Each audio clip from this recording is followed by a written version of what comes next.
कि a random variable x have the probability law, एक random variable है जिसका प्रोबेबिलिटी लॉ ये दे रखा है डी ऑफ एफ एक्स की वैल्यू दे रखी है x upon b square into e to the power minus x square upon b square into D x. Okay, x की लिमिट दे रखी है कहाँ से कहाँ तक, जीरो से लेकर इन्फिनिटी तक। Find the distance between the first quartile, distance between the quartiles के बीच की आपको डिस्टेंस कैलकुलेट करनी है। Show that the ratio of this distance to standard deviation, और इस डिस्टेंस का जो रेशो है स्टैंडर्ड डेविएशन के साथ वो इंडिपेंडेंट होना चाहिए फ्रॉम बी। ओके, ये आपका क्वेश्चन है। क्वेश्चन के अंदर जो आपको दे रखा है वो दे रखा है डी ऑफ एफ एक्स, यानी डिफरेंशिएशन ऑफ डिस्ट्रीब्यूशन फंक्शन। आप इस चीज़ को बहुत अच्छे तरीके से जानते हो कि differentiation of distribution function he probability density function होता है। ओके, सो दैट मैं क्वेश्चन को सॉल्व करने जा रहा हूं। So that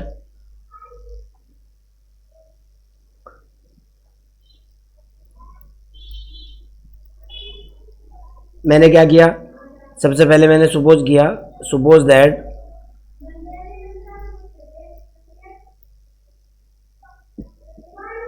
Q1 is first quartile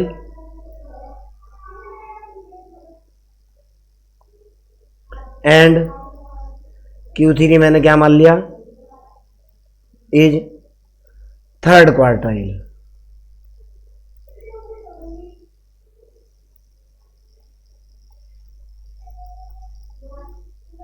okay, आपको गिवन क्या है भाई, given that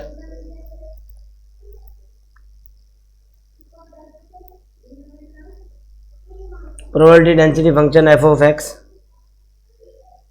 is equal to आपको दे रखा है x upon b square into e to the power minus x square into e to the power minus x square upon two B square. Okay, into D x. Clear है ना। Now मैंने इसके ऊपर definition लगाई, by definition of Q1 की जो definition होती है बेटा वो ये होती है जो फर्स्ट क्वार्टाइल होता है डिस्ट्रीब्यूशन को 4 इक्वल पार्ट्स के अंदर डिवाइड करता है। तो इस थ्योरी के अकॉर्डिंग इंटीग्रेशन ऑफ 0 से लेकर Q1 तक, ओके, जो डिस्ट्रीब्यूशन है उसको 4 इक्वल पार्ट्स के अंदर डिवाइड करता है। ओके, अर्थात डेफिनेशन निकल करके आती है integration 0 to Q1 f x into D x is equal to 1/4। Okay, first quartile calculate करने का ये स्टैंडर्ड फार्मूला होता है। मैं भी इसके अंदर कुछ नहीं कर पाऊंगा। ओके, नाउ मैंने यहाँ वैल्यू डाली मेरे पास निकल करके आया 0 टू Q1 इंटीग्रेशन। ओके, और एफ एक्स की जो वैल्यू है कितनी है भाई, वो है एक्स अपॉन बी स्क्वायर ई की पावर माइनस एक्स अपॉन, ये है एक्स अपॉन बी स्क्वायर है, और E to the power minus x square upon B, two B square, X square upon two B square into D X. Constant को मैंने बाहर ले लिया इसके अंदर से, और ये सारी की सारी वैल्यू किसके बराबर है, 1/4 के मैंने इसके अंदर से 1/b स्क्वायर बाहर ले लिया, 1/b स्क्वायर इंटीग्रेशन के बाहर ये बना यहाँ से 0 से लेके इंटीग्रेशन अपर लिमिट कहीं बना गई। ओके, और ये बना कितना भाई, x into e to the power minus x square upon 2b square into D x. यहाँ तक के क्लियर। अब मैंने क्या किया यहाँ से भाई, मैंने इसके अंदर एक वैल्यू पुट की, मैंने पुट किया कि putting y is equal to माना मैंने x square upon 2b square. Okay, मैंने इसको डिफरेंशिएट किया, इधर निकला dy इज इक्वल टू, इधर निकला 2x into D x divided by 2b square. Okay, 2 से मेरा 2 कैंसिल हो चुका, dy जो निकल करके आया, एक मिनट रुको भाई थोड़ा सा गड़बड़ कर रहा है, मेरे पास जो dy निकल करके आया कितना निकला भाई, d ऑफ y निकला मेरे पास x into D x divided by b square. यहाँ तक क्लियर। अब मैं लिमिट की बात कर लेता हूँ। जब ये देखो आप 0 पर तो 0 ही होगी, जब x की जगह मैं अपर लिमिट Q1 डालूंगा, ये वाली लिमिट डालूंगा, तो जो y की लिमिट होगी वो बन जाएगी Q1 का square divided by 2b square. Okay, ये वाली वैल्यू, ओके, ये वाली वैल्यू और ये वाली जो वैल्यू है, दोनों की दोनों, ये दोनों की दोनों वैल्यू में किसके अंदर पुट कर रहा हूँ, putting value of y in equation number A, किसके अंदर, ए इक्वेशन के अंदर मैंने पुट कर दी। तो जैसे ही मैंने ए इक्वेशन के अंदर पुट करी तो ये मेरे पास जो रिजल्ट बना वो कितना बना भाई, अब ध्यान से देखना है, 1/b स्क्वायर तो ये है। ओके, यहाँ से मेरे को x की वैल्यू भी चाहिए होगी। ओके, चलो आगे की तरफ चलते हैं।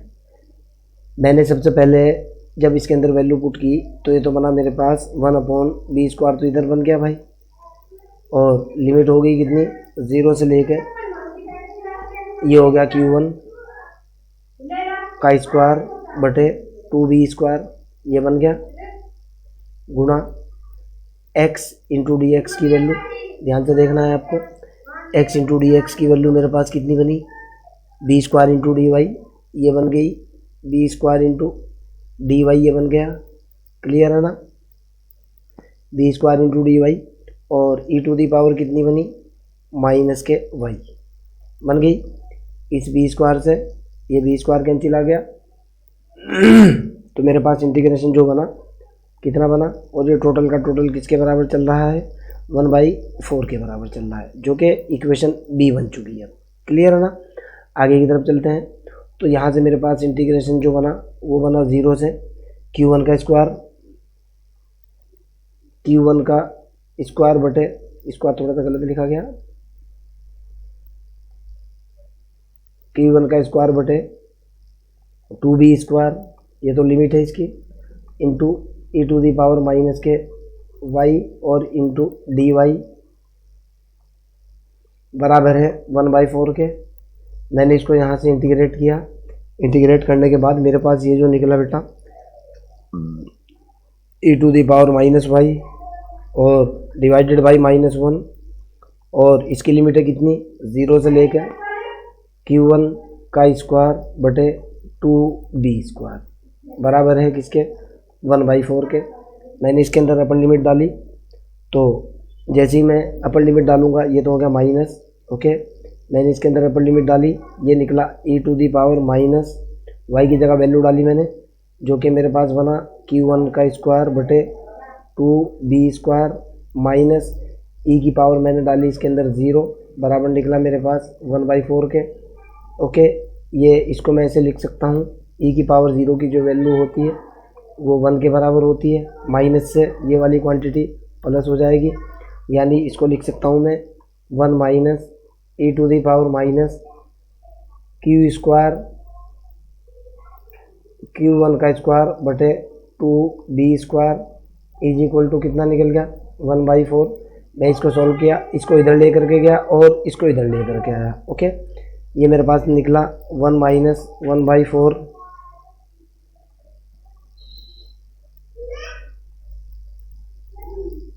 कितना निकला मेरे पास भाई, 1 माइनस के 1/4 is equal to e to the power minus Q1 का स्क्वायर बटे 2b square.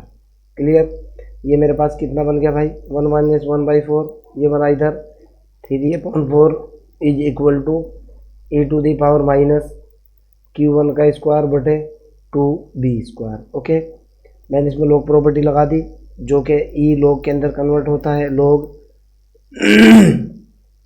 3/4 is equal to ये होगा माइनस Q1 का स्क्वायर बटे 2b स्क्वायर। ओके, अब यहाँ से आगे की तरफ चलते हैं बेटा। यहाँ से मैंने वैल्यू निकालने की कोशिश की, तो यहाँ से मेरे पास जो है ना, ज़रा इस माइनस के निशान को इस तरफ ले जाऊँ आप, इस माइनस के निशान को मैं लेफ्ट हैंड साइड ले करके गया, मेरे पास ये बना हुआ है कितना, log 3/4, मैंने माइनस का निशान इधर लगा दिया, इज इक्वल टू ये बना मेरे पास Q1 का स्क्वायर बटे 2b का स्क्वायर। क्लियर, आप इस चीज़ को जानते हो। log x की पावर y बराबर होता है y log x। ओके, यहाँ ये माइनस है, इसको मैं लिख सकता हूँ log 3/4 की पावर -1 इज इक्वल टू ये हो जाएगा Q1 का स्क्वायर बटे 2b स्क्वायर। ओके, इसको मैंने रीसेट किया ये बना log 4/3 is equal to Q1 का स्क्वायर बटे 2b स्क्वायर। ओके, यहाँ से मैंने Q1 की वैल्यू निकाली, Q1 का स्क्वायर इज इक्वल टू बना मेरे पास 2b स्क्वायर log 4/3। ओके, मैंने यहाँ से Q1 की वैल्यू निकाली, Q1 इज इक्वल टू बना मेरे पास अंडर द रूट कितना बना भाई, ये बना 2b स्क्वायर log 4/3। ओके, यहाँ से Q1 का जो रिजल्ट निकल करके आया वो कितना बना भाई, 2 अंडर रूट 2b ले लो आप इसको, अंडर रूट 2b या b√2 ले लो, 2 इंटू b और अंडर द रूट log 4/3। इसको मैं ऐसे भी लिख सकता हूँ बेटा, Q1 इज इक्वल टू ये हो गया b अंडर द रूट 2 गुना under the root log 4/3। Okay, this is my Q1। ये तो मेरा Q1 निकल गया, सपोज दैट ये इक्वेशन F है। अब मैं यहाँ से Q3 की वैल्यू कैलकुलेट करने की कोशिश करूँगा, देखते हैं Q3 क्या निकल करके आता है। सबसे पहले मैं अपना वही देखने की कोशिश करूँगा कि मेरा डेंसिटी फंक्शन क्या है, x/b² e⁻⁻x² ओके, यहाँ से देखते हैं मेरे पास f(x) है, कितना दे रखा है मेरे को, ये दिया हुआ है x/b² इंटू e⁻x²/2b², ये दिया हुआ है ना।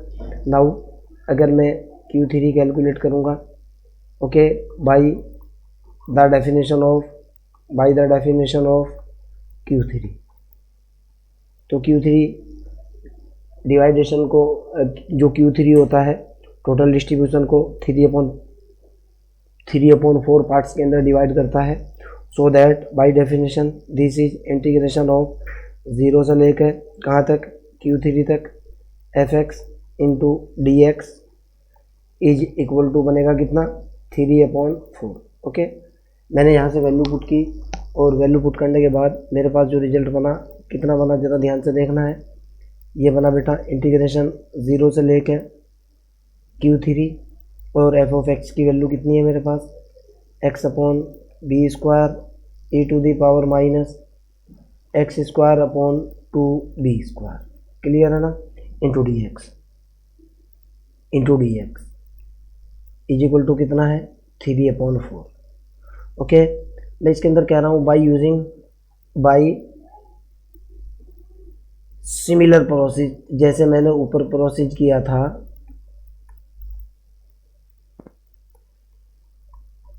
कोई चेंज नहीं होगा, डिक्टो निकल करके आएगा, 3/4 की जगह 1/4 आ जाएगा। Okay, by similar method okay, मेरे पास Q3 की वैल्यू जो निकल करके आएगी, Q3 जो निकलेगा वो निकल करके आएगा बेटा b अंडर द रूट 2 और गुना log ये 4 निकलेगा। यहाँ कोई चेंज नहीं आएगा, बिल्कुल भी चेंज नहीं आएगा, log 4। आपका जो रिजल्ट बनेगा ना बेटा वो ये बनना है e⁻x²/2b² इज इक्वल टू बनेगा 1/4। आप कहोगे कैसे, देखो लास्ट पार्ट के अंदर जो है, इधर देखो आप जरा इस चीज़ को देखो आप, 1 - 1/4 किया था भाई, इधर का तो सिमिलर चलता रहेगा, 1 - 1/4 करके 3/4 आया ना। लेकिन अब की बार क्या कर रहा हूँ, 1 माइनस के 3/4 कर रहा हूँ मैं, तो कितना बचेगा, 1/4 बचेगा। और फिर ये जो है ना 3/4 इसको भी मैंने उल्टा किया था, देखो आप अगले वाली स्लाइड के अंदर, इसको भी मैंने 4/3 में कन्वर्ट कर लिया, तो जाहिर सी बात है 1/4 का जो उल्टा होगा वो कितना होगा, 4 हो जाएगा। समझ आती है मेरी बात, मैंने यही किया है इसके अंदर, क्लियर है ना, ये हो जाएगा log 4। कोई दिक्कत तो नहीं है। This is my Q3। Similar fashion से कोई चेंज नहीं, आपका टाइम बच जाएगा। क्लियर। नाउ मेरे को डिस्टेंस निकालनी है। मेरे पास Q1 की जो वैल्यू आ रखी थी, Q1 की जो वैल्यू आई थी वो कितनी थी भाई, वो ये थी b/√2, b/√2 गुणा log अंडर रूट के अंदर था ये कितना था भाई 4/3, 4/3। और ये मेरा Q1 था। Q3 की जो वैल्यू निकली हुई है वो निकली हुई है कितनी भाई, b/√2 सॉरी हाँ b/√2 log अंडर रूट के अंदर है कितना निकला हुआ है 4। यहाँ तो कोई आपत्ति तो नहीं है। मेरे को निकालनी है डिस्टेंस, तो डिस्टेंस फार्मूला जो होता है मेरे पास Q3 माइनस के Q1। Okay, this is the distance between the third quartile and first quartile. तो यहाँ से b/√2 तो मैंने कॉमन ले लिया, b/√2 under the root log 4/3 minus b/√2 under the root log 4। Clear, बराबर। इसमें से मैंने कॉमन लिया कितना, कॉमन लेने के बाद मेरे पास बचा 2 √2b। ओके, और यहाँ बचा मेरे पास under root log 4/3 minus under root log 4। Okay, ये माइनस हो जाएगा, Q3 की वैल्यू ये वाली है ना, ये माइनस हो जाएगा और ये हो जाएगा plus. This is minus Q3 minus Q है ना, ये माइनस हो जाएगा और ये हो जाएगा प्लस। कितना यहाँ हो जाएगा, ये हो जाएगा log 4 और ये हो जाएगा माइनस के प्लस का निशान लगा करके, या पूरा ही उल्टा ही लिख देते हैं। रुको एक मिनट के लिए, देखो आप Q3 के अंदर से जो Q1 घटा रहा हूँ तो ये तो होगा प्लस का और ये हो जाएगा माइनस का। मैंने वहीं के वहीं स्टेप चेंज नहीं करा, कॉमन ले लिया। कॉमन लेने के बाद अंडर रूट log 4, ये log 4 बनेगा माइनस के log अंडर रूट 4/3 बनेगा, अंडर रूट log 4/3।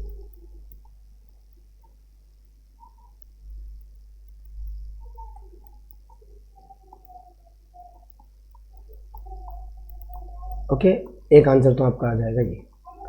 आगे की तरफ चलते हैं। अब मेरे को निकालना है standard deviation. Now I will calculate the value of standard deviation. ज़रा समझने की कोशिश करना। आपके पास fx की जो वैल्यू दे रखी है, fx = जो दिया हुआ है वो ये दे रखा है बेटा, x/b² दे रखा है और e⁻⁻ x²/2b² दे रखा है। और लिमिट जो दे रखी है वो दे रखी है 0 < x और ∞। मैंने यहाँ से निकाला μ1 डैश। μ1 डैश का जो फार्मूला होता है वो होता है इंटीग्रेशन, लिमिट तो हो गई मेरे पास, वैसे तो डेफिनेशन ये होती है -∞ to ∞ x × f(x) × dx। Okay, ये मेरी बेसिक डेफिनेशन होती है। तो मैंने इसके अंदर वैल्यू सेट की, ये निकला मेरे पास μ1 डैश = लिमिट आर, इंटीग्रेशन की लिमिट मेरे पास कितनी है 0 से लेकर इन्फिनिटी तक, x गुणा fx की वैल्यू डाली मैंने जो कि है x/b² और e⁻⁻ x²/2b², यही तो निकला, और इंटू dx। यहाँ तक आपको किसी भी तरह की कोई भी आपत्ति मेरे ख्याल से तो नहीं होनी चाहिए। अगर किसी भी तरह की कोई भी आपत्ति आपको है, आप डायरेक्टली मेरे से कॉन्टैक्ट कर सकते हो, ठीक है ना बेटा।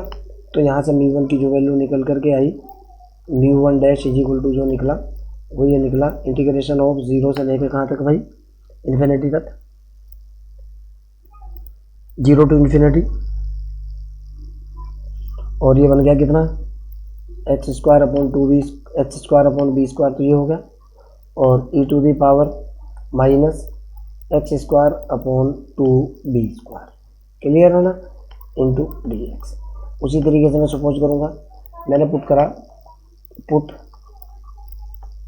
y = मैंने पुट करा x² upon 2b²। Okay, 2b²। मैंने यहाँ से dy की वैल्यू निकाली, dy निकल करके आया मेरे पास 2x into D x divided by 2b²।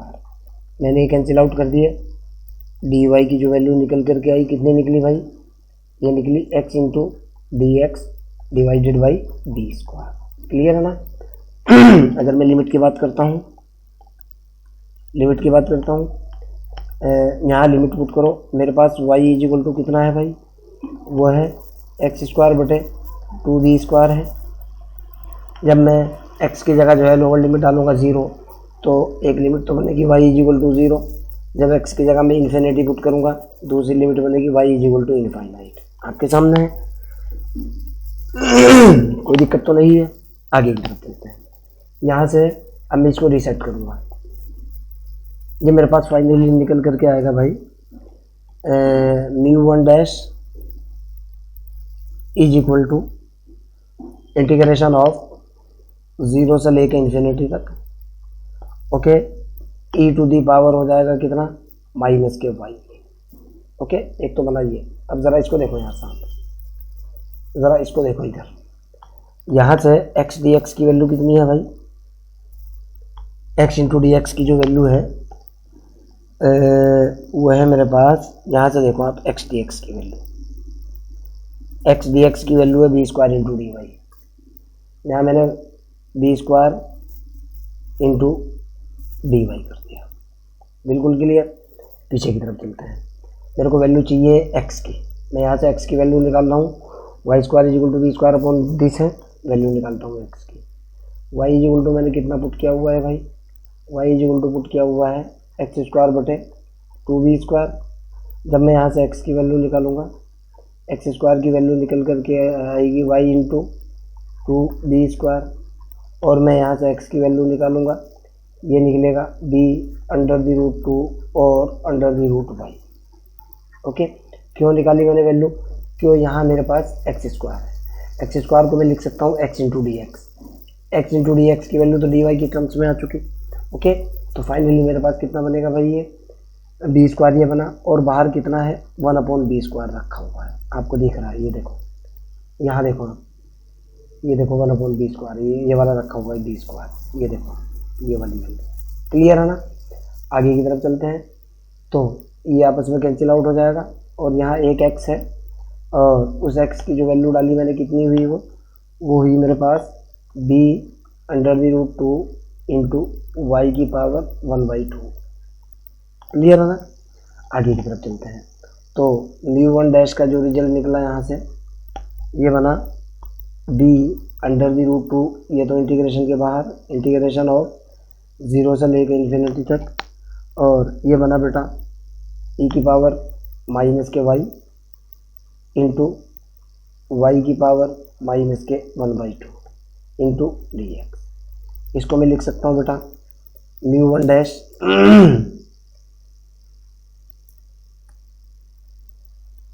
μ1 is equal to b √2, और यहाँ बना इंटीग्रेशन ऑफ, इसको लिखा जा सकता है 0 से infinity e to the power -y, और इसको लिख सकता हूँ y की पावर कितना भाई 3/2 -1।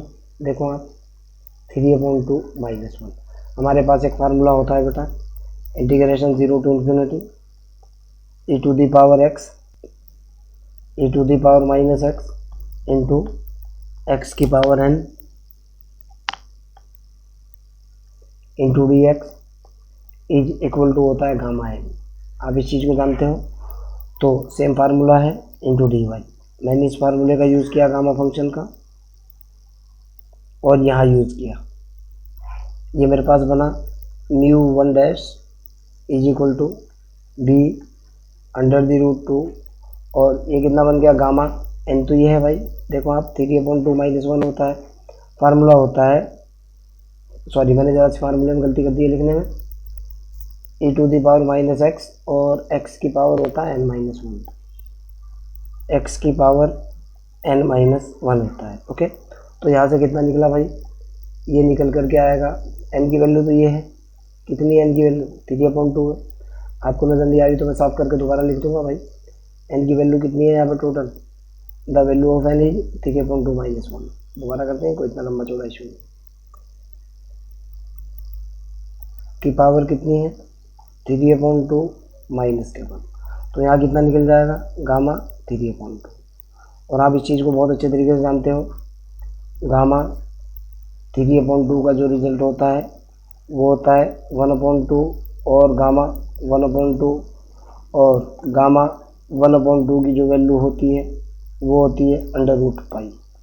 फार्मूला होता है, मैंने वैल्यू डाली तो v1 डैश की वैल्यू जो मेरे पास निकल करके आई भाई कितनी निकली। अगले वाले पेज पर चलता हूँ, वहाँ निकालता हूँ। मेरे पास v1 डैश का जो रिजल्ट बना, v1 dash is equal to कितना बना भाई, √2b तो है ही, 2b तो ये है ही, गुना ये बन गया 1/2, और गामा 1/2। गामा 1/2 की वैल्यू √π होती है, आप भी जानते हो। ये बन जाएगा बेटा √2b √π/2। क्लियर। जब मैं इसको सॉल्व करूँगा, इससे इसको कट करके इसको सॉल्व करूँगा, ये निकल करके आएगा कितना, b √π/2 आपके सामने है।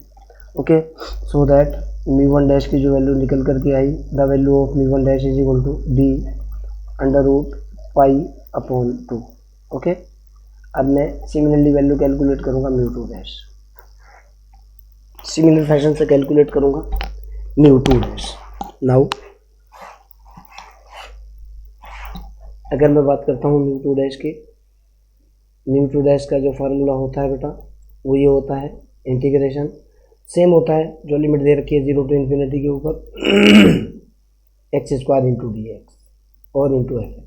ओके, अब ज़रा fx की वैल्यू देखो, चूँकि f(x) जो आपको दे रखा है वो दिया हुआ है x/b² और e⁻⁻(x²/2b²। क्लियर। मैंने यहाँ वैल्यू डाली तो μ2 डैश की जो वैल्यू निकल करके आई कितनी बनी, सेम बनेगी, बिल्कुल कोई चेंज नहीं होगा। सिमिलरली करूँगा मैं, μ2 डैश इज इक्वल टू बना 0 से इन्फिनिटी। ओके, 0 से इन्फिनिटी बनने के बाद x² तो ये हो गया, इंटू x ये हो गया, एक मिनट को, इंटू x ये हो गया, इंटू e⁻(x²/2b² ये हो गया, और इंटू dx ये हो गया, और डिवाइडेड बाई b² ये हो गया। ज़रा ध्यान से देखो, जैसे मैंने ऊपर क्वेश्चन को सॉल्व किया है ना, इस क्वेश्चन के अंदर और इस क्वेश्चन के अंदर डिफरेंस देखो क्या है। यहाँ जो है ना x की पावर 2 है, देखो ये पावर 2 है और कोई चेंज नहीं है, और यहाँ जो है μ2 डैश के अंदर x की पावर 3 है, ये देखो आप, और कोई चेंज नहीं है। x की पावर कितना है 3, एक पावर का फ़र्क है। तो मैं सिमिलरली बिल्कुल उसी तरीके से यूज़ करूँगा बाई अबव मेथड, या सिमिलरली बाई अबव मेथड, जैसे मैंने ऊपर यूज़ करा है। चलो पूरा निकाल ही देता हूँ मैं, छोड़ो। μ2 डैश की जो वैल्यू निकल करके आई बेटा 0 से इन्फिनिटी हुआ, ये हुआ कितना, x² into x/b² e⁻(x²/2b² into dx। मैंने इसको पुट करा, पुट y बराबर कितना पुट करा मैंने भाई, x²/2b²। ओके, 2b², वही पुराना मेथड लगाया मैंने जो था। तो यहाँ से मेरे पास y बराबर कितना है, y बराबर है x²/2b²। मैंने यहाँ से dy की वैल्यू निकाली, dy की वैल्यू निकल करके आई 2x into dx divided by कितना हुआ 2b²। इससे मैंने इसको ख़त्म कर दिया, dy जो निकल करके आया कितना निकला भाई, x into dx divided by b², और यहाँ से x dx की जो वैल्यू निकली वो कितनी निकली, b² into dy। x dx तो ये निकल गया चूँकि, और यहाँ से मैंने x² की भी वैल्यू निकाली जो कि मेरे पास निकल करके आई 2b²। ओके, और लिमिट मेरी सेम रही, लिमिट के अंदर कोई दिक्कत नहीं है, 0 to इन्फिनिटी। ओके, नाउ जब मैं इसको y के अंदर कन्वर्ट करूँगा, म्यू टू डैश का जो रिजल्ट बनेगा वो बनेगा कितना भाई सीधा सीधा बनेगा इंटीग्रेशन ऑफ 0 से लेकर इन्फिनिटी तक। देखना कैसे कैसे चेंज करूँगा मैं इसको। एक्स स्क्वायर की वैल्यू, एक्स सबसे पहला आप एक्स और डी एक्स की वैल्यू डालो। एक्स डी एक्स की वैल्यू डाली मैंने। एक्स डी एक्स की वैल्यू कितनी है, एक तो 1/b² बाहर है और एक्स डी एक्स की वैल्यू है b² into d y. X d x की वैल्यू तो होगी मेरे पास ये। Okay, this the value of x into D x. Okay, एक एक्स स्क्वायर भी है, एक्स स्क्वायर की वैल्यू होगी मेरे पास 2b²।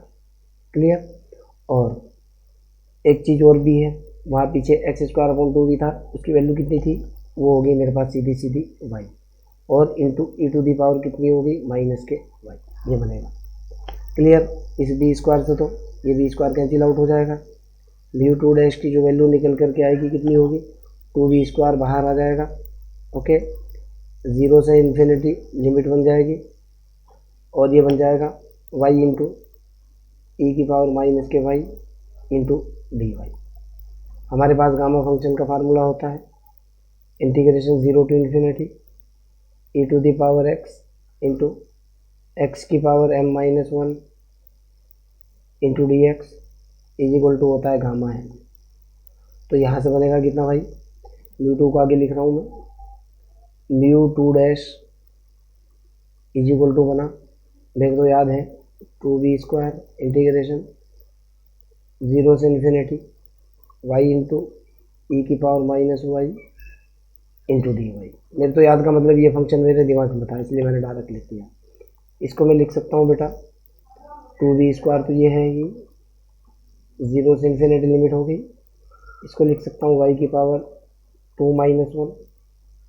क्या लिखा जा सकता है भाई, y की पावर कितना लिखा जा सकता है, 2-1 e⁻⁻y into d Y.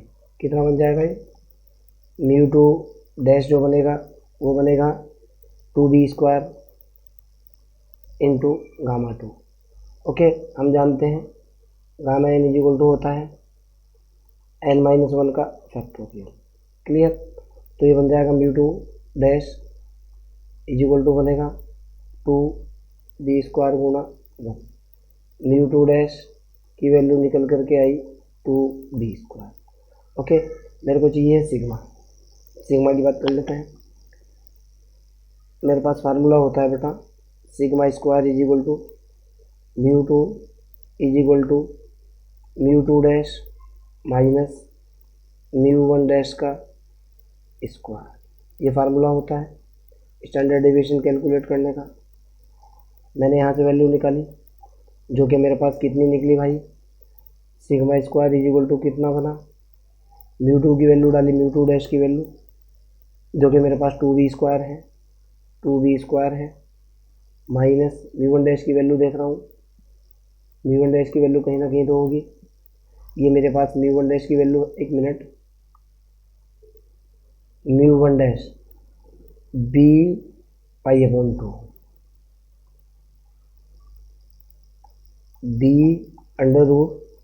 b√π/2 का स्क्वायर। ओके, तो σ² का जो रिजल्ट बना वो बना 2b² माइनस के b² गुणा π/2 बन गया। जब मैं इसको सॉल्व करूँगा, अगले वाले पेज पे चलते हैं, तो σ² की जो वैल्यू निकल करके आएगी बेटा, b² तो मैं कॉमन ले लूँगा इसके अंदर से, ये बनेगा 2 माइनस π/2। और यहाँ से जब मैं सिग्मा की वैल्यू निकालूंगा, आप भी समझते हो, b√2 माइनस π/2। ओके, नाउ मेरे को रेशो चाहिए था, रेशो, और रेशो किसका चाहिए था, Q3 माइनस के Q1 डिवाइडेड बाई सिग्मा का। ओके, बराबर Q3 माइनस Q1 की वैल्यू निकालते हैं। मुझे तो पहले से पता है भाई, मैं तो लिखी हुई है, लेकिन आपको बता दूँ मैं, क्यों, मैं तो आपको पढ़ा रहा हूँ इसलिए मुझे तो पता है Q3 माइनस Q1 की वैल्यू क्या है।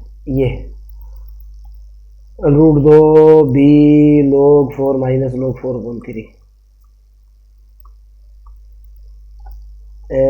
बी अंडर रूट 2 यहाँ है अंडर रूट log 4 माइनस अंडर रूट log 4/3। ये तो बी की वैल्यू है, डिवाइडेड बाई सिग्मा कर दूँगा। डिवाइडेड बाई कितना करा मैंने, बी और बी के बाद अंडर रूट 2 माइनस पाई/2। ओके, इससे ये खत्म। क्या इसके अंदर कहीं बी आ रहा है? नहीं आ रहा है ना। So that independent of b, independent मैंने शॉर्ट में लिख दिया ऑफ बी। आपको प्रूफ क्या करना था? यही आपको प्रूफ करना था। देखो, इंडिपेंडेंट किससे होना चाहिए? ये it is also independent from b. Clear? और किस चीज़ का रेशो था? The ratio of distance and standard deviation. Clear है ना?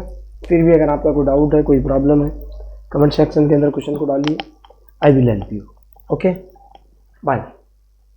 देखो, मैं वही लेता चलूँगा क्वेश्चन को जहाँ था मेरा। कभी आपका नोट करने में आपको प्रॉब्लम हो रही हो, क्लियर है ना? ये आपका रिजल्ट आ गया। Okay, bye.